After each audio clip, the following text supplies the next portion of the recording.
Des mots en latin visant Emmanuel Macron, cela doit être détruit. Une croix de Lorraine, des signatures Action directe nationaliste d'un groupuscule d'extrême droite.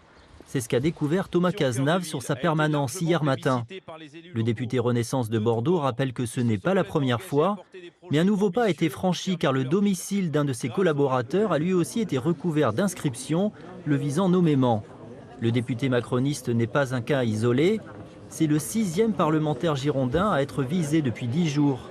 Après les députés Renaissance ou Modem, Sophie Mette à Bazas, Frédéric Zienski à Pessac, Sophie Panonacle à Arcachon et Pascal Lavergne dans l'Entre-deux-Mers. Ce dernier a découvert mercredi matin ces 2 lettres sur la porte de sa permanence. L'élu a aussi reçu des menaces de mort.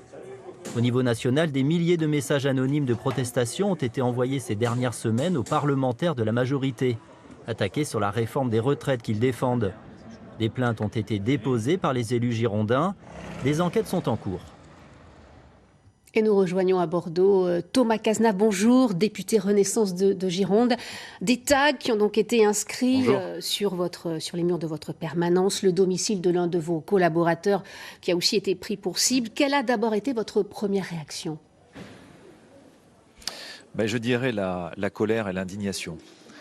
L'indignation d'abord parce que je pense aux équipes qui travaillent avec moi et notamment mon collaborateur qui se retrouve en pleine nuit avec sa porte d'entrée de son domicile personnel dégradé.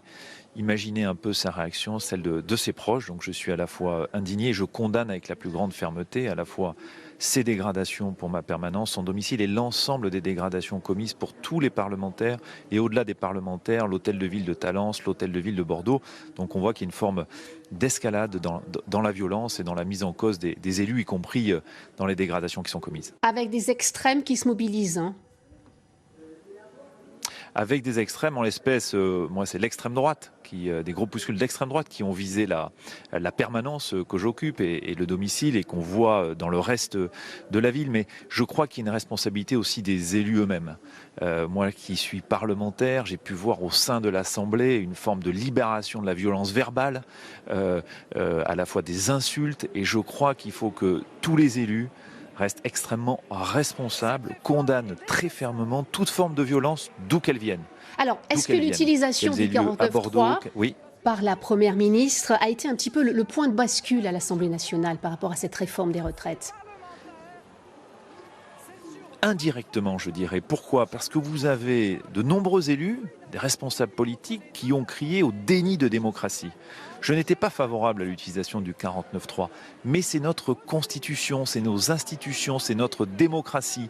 Et certains ont vu là un peu l'appel à une forme de soulèvement en disant que le 49.3 était une remise en cause de notre démocratie. Et c'est là où j'en appelle à la responsabilité de tous les élus, de tous bords, en expliquant qu'on a une constitution, on a une démocratie, des institutions qui fonctionnent, il faut les respecter, que le risque quand on les abîme, c'est ce qui se passe dans la rue, c'est ce qui se passe dans les dégradations des permanences que nous occupons. Et on a l'impression qu'il y a un divorce entre certains Français et les élus. Ça vous décourage ?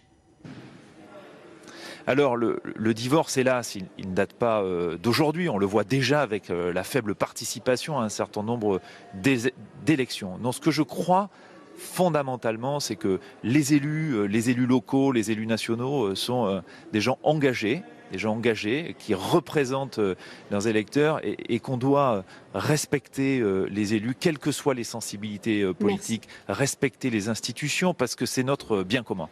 Merci beaucoup Thomas Cazenave et Sylvie Tusquemounet pour Merci. ces images.